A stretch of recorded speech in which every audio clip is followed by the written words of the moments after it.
Na Bíblia, a Bíblia nos fala de muitos povos. Edomitas e midianitas e isso e aquilo, os israelitas, quer dizer, Deixa claro para o povo brasileiro que os Yanomamis não estão na Bíblia. Então, os Yanomamis não estão na Bíblia.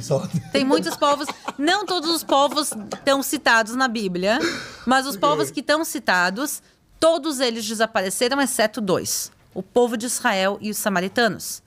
Os samaritanos continuam existindo. Se tu vai lá subir no Monte Gerizim, na Samaria, tem uma comunidade samaritana. Tem 2 só lugares do mundo que eles vivem. Um é no Monte Gerizim, na Samaria, e o outro é em Holon, que fica próximo de Tel Aviv. E eles mantêm as suas tradições, como nos tempos bíblicos. E eles continuam fazendo sacrifícios animais, como nos tempos bíblicos. Então, eu tive o privilégio de uma vez participar de uma Páscoa com eles. Olha, que legal. E eles sacrificam. Meu Deus. E é punk. É punk. Eu fiz um vídeo lá, inclusive eu gravei tudo. E na hora do sacrifício eu desliguei. Não, obrigada. Não vou gravar. Difícil, né? Assim, primeiro eu não me sinto à vontade. Também não acho que é uma coisa que... Com tinta tranquilo. E agregar, legal, né? Com tinta tranquilo, mas sacrifício realmente. Então é difícil, mas ao mesmo tempo é interessante a gente ver como era nos tempos bíblicos. Porque eles sacrificam. Eles devem sacrificar lá há 2.500 anos. Há mais de 2.500 anos. Quando no Novo Testamento Jesus encontra uma mulher em Samaria, chamada mulher samaritana, no Poço de Jacó, e ela fala, a gente adora onde? A gente adora lá, em Jerusalém ou aqui? Ela está falando do Monte Gerizim. Exatamente. Então, a história dos samaritanos é interessante.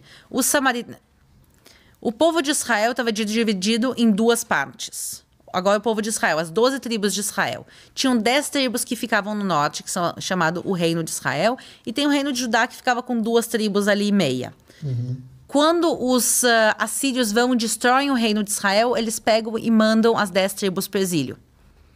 Passa um tempo, o pessoal de Judá, que tinha sobrado, se reencontra com um povo que estava na Samaria, que é parte do Reino de Israel. E esse pessoal, os samaritanos, dizem, nós somos os remanescentes do povo de Israel. Nós somos remanescentes das 10 tribos. Quando os assírios levaram a galera embora, não levaram todo mundo. Nós somos o que ficamos. Nós somos parte das 10 tribos, quer dizer, das 12 tribos de Israel. O pessoal de Judá, que é o pessoal dessas 2 tribos e meia, diz, não, vocês não são. Quando os assírios levaram embora as tribos de Israel, trouxeram estrangeiros. Vocês são estrangeiros que foram trazidos. Essa discussão começou por volta de 2.600 anos atrás, ela continua até os dias de hoje. Meu Deus! Os samaritanos se consideram parte das 12 tribos de Israel. E o resto dos judeus, o resto do povo de Israel não considera eles. Não tem uma parada que os assírios matavam as mulheres, ou matavam os homens para ter relação com as mulheres e ter agora uma geração de sangue misturado? E para os judeus consideravam eles de sangue não puro? Então tem várias histórias, quer dizer... também a própria Bíblia fala que teve pessoas que foram trazidas de fora e começaram a adorar o Deus de Israel só depois que chegaram, mas isso quer dizer que eles não são parte do povo de Israel. Então é uma discussão muito complicada e é uma rixa que aconteceu muito grande, principalmente quando se vai reconstruir o segundo templo de Jerusalém, em Jerusalém, os samaritanos querem participar da reconstrução e o pessoal não deixa. E aí eles brigam e dizem, a gente não vai mais querer Jerusalém, e aí eles assumem o Monte Gerizim como o local mais sagrado do mundo. Então, o Monte Gerizim passa a ser sagrado para eles, e Jerusalém continua sagrado para o resto dos judeus. E por isso, nos tempos de Jesus, essa briga já tinha 600 anos. Meu Deus. E por isso eles se odiavam naquela época. E por isso, quando Jesus passa pelo meio da Samaria...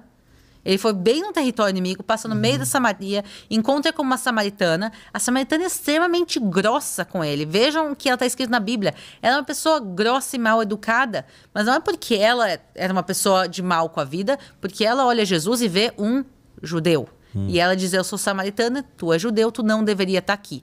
Vai lá para Jerusalém, vai adorar lá, a gente adora aqui no Monte Gerizim. E como tinha uma samaritana sentada no poço há 2.000 anos atrás falando com Jesus, tem samaritanos lá até os dias de hoje. A propósito, o poço ainda existe. Meu Deus, cara. Ele é bem difícil o acesso, porque ele fica dentro da autoridade palestina, mas ele existe até os dias de hoje. É Nábulos? É, dentro de Nábulos. Os samaritanos hoje em dia subiram um pouco, eles estão mais na parte de cima do monte. Nábulos está embaixo, eles estão mais em cima, mas é ali, eles estão uns metros, tu consegue ver até o dia. Você consegue entrar lá? Ou é não recomendável? Assim, Quando a gente for com você, a gente vai poder. Quando tiver guarda-costas. Essa é a pergunta, que no nosso programa nós vamos poder ir nesse. Não, eu já passei por Nablus, eu já gravei no Monte Gerizim, obviamente. Um Monte Gerizim é tranquilo. Entrar em Nablus é um pouco mais complicado. Você tem esse vídeo? Dos samaritanos? É. Tenho. Lá no canal, vi, tá? eu não Lá no vi. canal, veja. Eu vou te marcar. Eu vi muitos, mas não vi esse. Ele tá bem no início, mas tem lá um vídeo dos samaritanos e que mostra toda a cerimônia, eles trazendo os bichinhos, Ai, meu Deus. toda a história deles. A gente foi até numa sinagoga samaritana e é interessante porque a rixa terminou. Hoje em dia os samaritanos e os judeus se dão bem. E eu fui convidada, eles abriram a sinagoga, mostraram os pergaminhos. Então foi bem interessante, porque essa rixa, eu acho que depois de 2.600 anos, a galera disse, a gente não tem mais por que brigar. Ainda existe a discussão. Eles ainda se consideram parte das 12 tribos, o povo de Israel ainda não considera eles. Mas, então ainda existe essa discussão, mas essa briga, eu acho que todo mundo já cansou de brigar. Os judeus não tem nem onde adorar, cara. Nós temos aqui, pelo menos.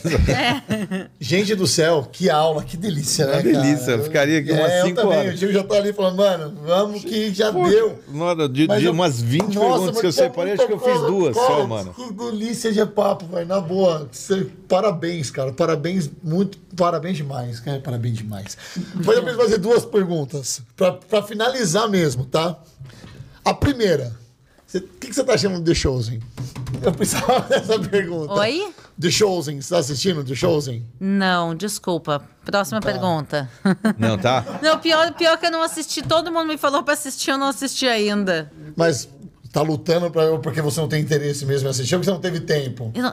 Eu tô grávida, eu tenho um bebê de 1 ano e meio, eu tenho um canal então. de YouTube, eu tenho minhas caravanas. Sabe por que eu tô te perguntando? Porque na conversa que eu tava tendo com o Marcinho, quando a gente tava falando, fazendo um roteiro, né, sobre a sua vinda aqui, aí ele falou assim, cara, o The Chosen deve ter uns 20 consultores como ela, cara, tão especialista no assunto, porque retrata muito o que a gente tá falando aqui. Por isso que eu te perguntei do The Chosen, não sobre Jesus, essas coisas assim, mas porque passa uma veracidade gigantesca na série. A gente... Eu fui 5 vezes para Israel. E quando você vai lá, por isso que a gente...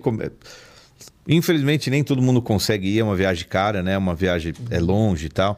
Nossos patrocinadores estão aqui, nós vamos mas fazer uma vez que você põe os pés lá, a tua mentalidade abre, a tua mente abre na questão da leitura da Bíblia. Sim. Porque e eu acho que essa série The Chosen, eles conseguem ser bem realistas no questão do território, do visual, da questão geográfica. Parece que muitas coisas são gravadas no interior do Texas, que é meio seco e tal, mas é muito bom. Um dia que você puder...